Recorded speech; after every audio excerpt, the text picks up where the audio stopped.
We just got done doing finding a position function based on an acceleration function and some other kind of information. And so we're going to do a similar type of problem. We're just going to start off with a little bit more complicated of an acceleration equation, but we're going to go through the same kind of process. So we'll start off with that we have an object moving in a straight line with an initial velocity of 20 meters per second, undergoes an acceleration of this equation, t seconds after experiment begins. We're going to be looking to find the position function, velocity function, and the position function.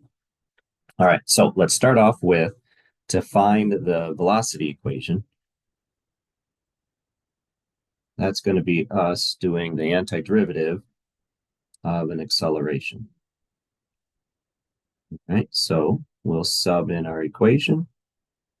So they tell us that it is negative 12t plus 10. And we'll do our antiderivative of that.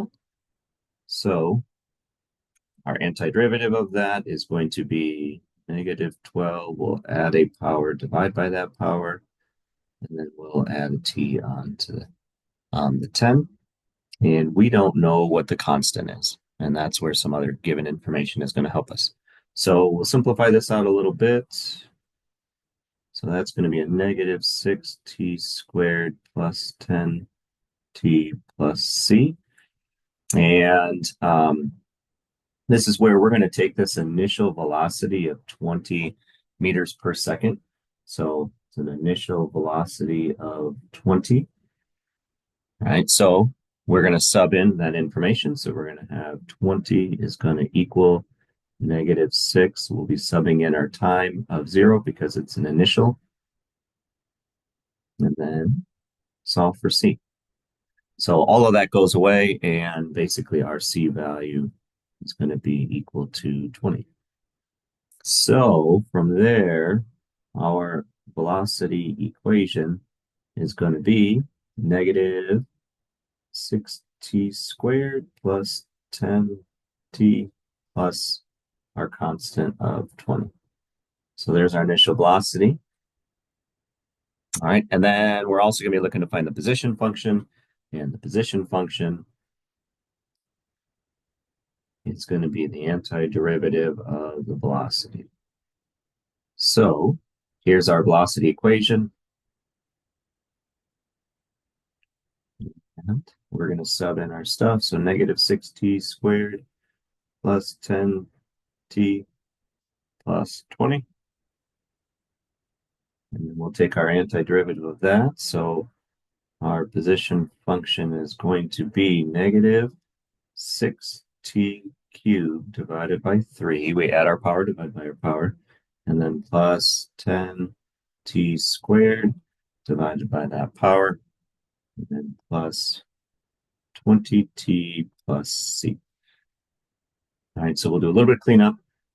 And then we'll have to figure out, how do we figure out the constant for this equation? So this is going to simplify down to a negative 2t cubed plus 5t squared plus 20t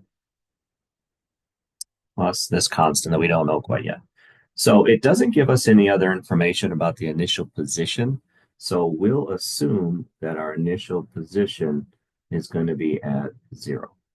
Right? We don't know. It doesn't give us any information. So if it doesn't give us information, this is really the only thing we can do. So from here, now we'll go ahead and set it equal to 0 and sub in 0. So not much is going to happen with that. So sub in our zeros.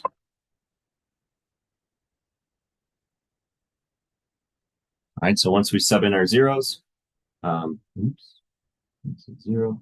All of that goes away, so 0 equals c. So our final position function is going to be negative 2t cubed plus 5t squared plus 20t. And then our c value is 0. So then that just goes away. And that is our position function. So that was an example, kind of just notching up a little bit here where we just had an acceleration of just a value. This time we have an acceleration of an equation. Doesn't change our process whatsoever. And the only other difference that maybe they give us some sort of a position value And then we would still be plugging in the appropriate x values and set it equal to whatever that position is. It might give us something other than a 0 for RC.